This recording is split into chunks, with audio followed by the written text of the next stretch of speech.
ഇന്നത്തെ റെസിപ്പി ഉലുവ കഞ്ഞിയാണ്. നല്ല സിമ്പിളായിട്ടും വളരെ ടേസ്റ്റിയുമായിട്ടുള്ളൊരു കഞ്ഞിയാണ് തയ്യാറാക്കിയിരിക്കുന്നത്. ഒരുപാട് ഗുണങ്ങൾ അടങ്ങിയിട്ടുള്ളതാണ് ഈ ഉലുവ.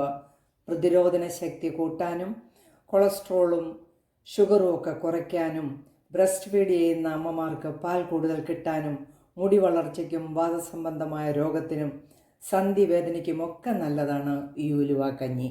ആരോഗ്യം നിലനിർത്താനും വളരെയധികം ഔഷധങ്ങൾ അടങ്ങിയിട്ടുള്ള ഉലുവ കഞ്ഞി ഉണ്ടാക്കുന്നത് നമുക്ക് വീഡിയോയിലൊന്ന് കണ്ടു നോക്കാം. ഉലുവ കഞ്ഞി വെക്കുന്നതിന് ഞാൻ 3 ടേബിൾ സ്പൂൺ ഉലുവ രാത്രിയിൽ കുതിർക്കാൻ വെച്ചതാണ്. ഇത് നല്ലതുപോലെ കഴുകി വീണ്ടും നല്ല വെള്ളം ഒഴിച്ചാണ് വെച്ചിരിക്കുന്നത്. ഈ വെള്ളം ഇനിയും കളയരുത്. 8 മണിക്കൂറെങ്കിലും ഈ ഉലുവ ഈ വെള്ളത്തിൽ കുതിരണം. ഈ ഉലുവ മാത്രം ആദ്യം നമുക്കൊന്ന് വേകാനായിട്ട് പ്രഷർ കുക്കറിലേക്ക് മാറ്റാം. ഈ ഉലുവയിലെ വെള്ളം ഇത് വേകാനായിട്ട് അപ്പോൾ നമുക്കൊരു 1/2 കപ്പ് വെള്ളവും കൂടി ഒഴിച്ചു കൊടുക്കാം. ഷുഗറും പ്രഷറും ഒക്കെ ഉള്ളവർക്ക് നല്ലതാണ് ഈ ഉലുവ കഞ്ഞി. ഒരു വിസിൽ വരുന്നിടം വരെ നമുക്കിതൊന്ന് അടച്ച് പ്രഷർ കൊടുത്തെടുക്കാം. ഉലുവ കഞ്ഞിക്ക് 1/2 കപ്പ് തവിടുള്ള അരിയും കൂടി എടുക്കുകയാണ് നല്ലത്. തവിടുള്ള അരി ഇല്ലെങ്കിൽ നല്ല കുത്തരി എടുത്താലും മതി. നമുക്ക് ഈ അരിയും നന്നായിട്ടൊന്ന് കഴുകി വെക്കാം. ഒരു വിസിൽ വന്ന് നമുക്ക് ഫ്ലെയിം ഓഫ് ചെയ്ത് കൊടുക്കാം. പ്രഷർ പോയിട്ട് നമുക്ക് തുറക്കാം. ഉലുവ ആവശ്യത്തിന് വെന്തിട്ടുണ്ട്. നമുക്കിതിലേക്ക് കഴുകിയെടുത്ത അരിയും കൂടി ഇട്ട് കൊടുക്കാം. അരിയും ഉലുവയും ഒന്നിച്ച് വേകാനായിട്ട് ഞാൻ ഒരു 2 കപ്പ് വെള്ളവും കൂടെ ചേർക്കുകയാണ്. അരിയും ഉലുവയും കൂടെ നന്നായിട്ട് നമുക്കൊന്ന് വേവിക്കാം. അവനവൻ്റെ കഞ്ഞിയുടെ പരുവ് അനുസരിച്ച് നമുക്കത് ഈ അരിക്കും കൂടെ പ്രഷർ കൊടുക്കാം. 6 വിസിൽ ഞാൻ കൊടുത്തിട്ടുണ്ട്. ഫ്ലെയിം ഓഫ് ചെയ്തിട്ട് നമുക്ക് കഞ്ഞി ആ പ്രഷറിലിരുന്നൊന്ന് വേകട്ടെ. കഞ്ഞി നമുക്കൊന്ന് നോക്കാം. നന്നായിട്ട് ഉലുവായും അരിയും നന്നായിട്ട് വെന്ത് കിട്ടിയിട്ടുണ്ട്.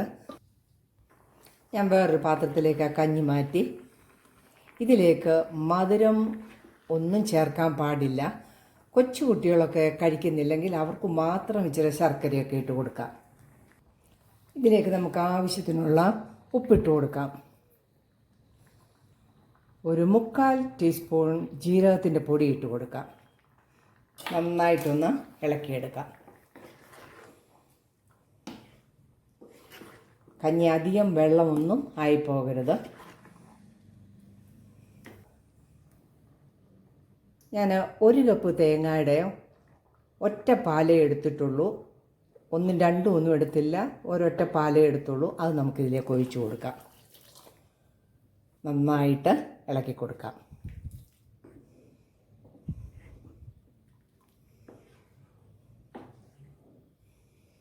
നമുക്കിതിനൊരു ഫ്ലെയിം ഓഫ് ചെയ്ത് കൊടുക്കണം. ഇനി നമുക്കിതിനൊരു താളിപ്പും കൂടെ കൊടുക്കാം.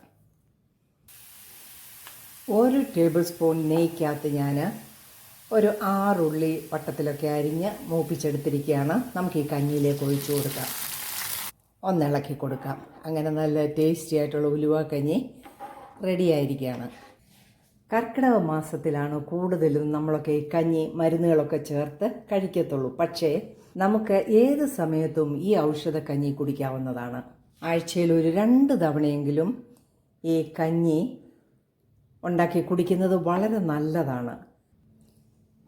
എൻ്റെ വീഡിയോ ഇഷ്ടമായാൽ ചാനൽ സബ്സ്ക്രൈബ് ചെയ്ത് ഷെയർ ചെയ്യാൻ മറക്കല്ലേ. നാളെ നല്ല വീഡിയോയുമായിട്ട് വീണ്ടും നമുക്ക് കാണാം.